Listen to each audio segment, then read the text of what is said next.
Okay, Trump administration is touting, they're thrilled. They've got record tariff revenue for the month of October. $31.4 billion, new monthly record.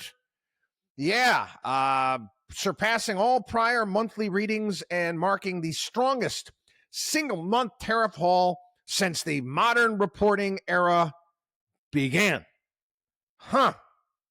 Now, let me explain to you something. We talked about this last week. We had record tariff revenue for October.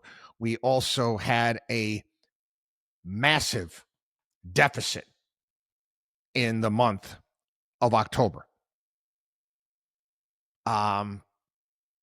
Okay. So we're still going backwards. Trump was on a Thanksgiving call with U.S. service members, and he said that the tariff revenue boom could soon allow the United States to dramatically reduce or even eliminate federal income taxes for many Americans. We're taking in hundreds of billions of dollars like we've never done before. The portion of money could be returned to Americans in the form of a dividend, while the rest would contribute to debt reduction. Over the next couple of years, I think we'll substantially be cutting and maybe cutting out completely income taxes. Again, Trump talked about this, was just back in, May? Oh, April. April, he put out a Truth Social post that said Americans earning under $200,000 might see their income taxes sharply reduced or eliminated once the tariff program reached full effect. Okay, I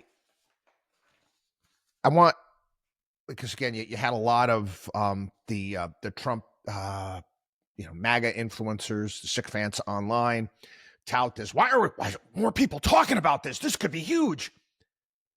How? I'm begging. Could you show me your work, please? How?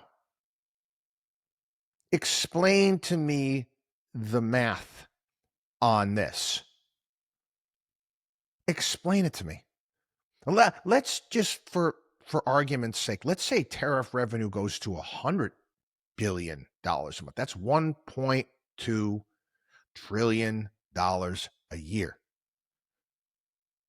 It's not chump change, but it doesn't cover our nut. It's not even close. $1.2 trillion a year is what we're spending right now on interest payments on our debt. The only person that's in the history of the planet that's been able to do something like this was Jesus with loaves and fishes. Okay? You're not going to be able to do this with tariff revenue. You're not. So why would you talk about this more? It's not mathematically possible. I used to, this frustrates me. I used to make fun of liberals with the math that they would come up with. We did whole bits on it on the show, liberal math, 2 + 2 = 20. How?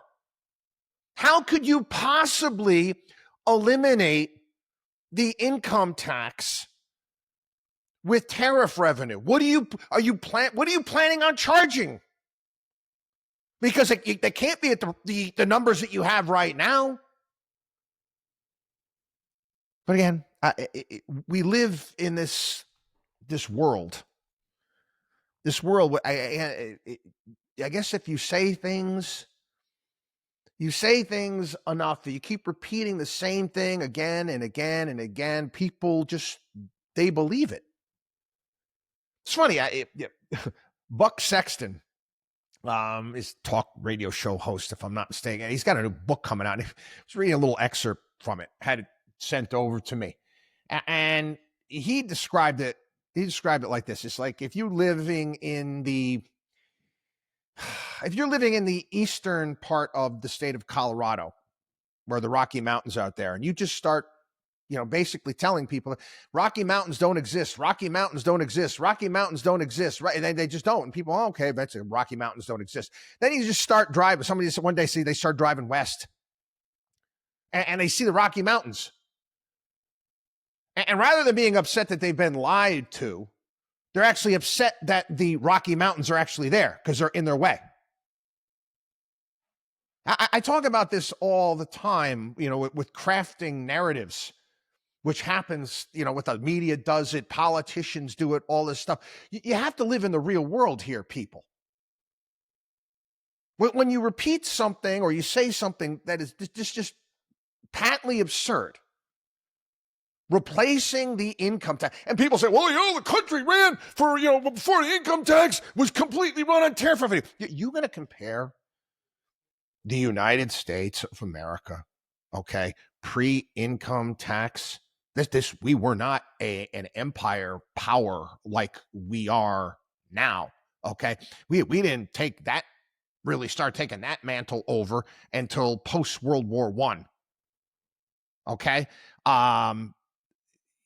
We didn't have a Social Security program. We didn't have all of these welfare. Are you kidding me? You're comparing apples to oranges, for crying out. It makes no sense. But people bring it up like it makes sense. Oh, yeah, we ran this country ran for here. We ran on tariffs. We're in the same country. You think we're going to go back to that? Anyway, I'm sorry. I'm trying to keep my cool here post Thanksgiving, but the stupidity, quite frankly, oftentimes knows no bounds. WatchDog on WallStreet.com.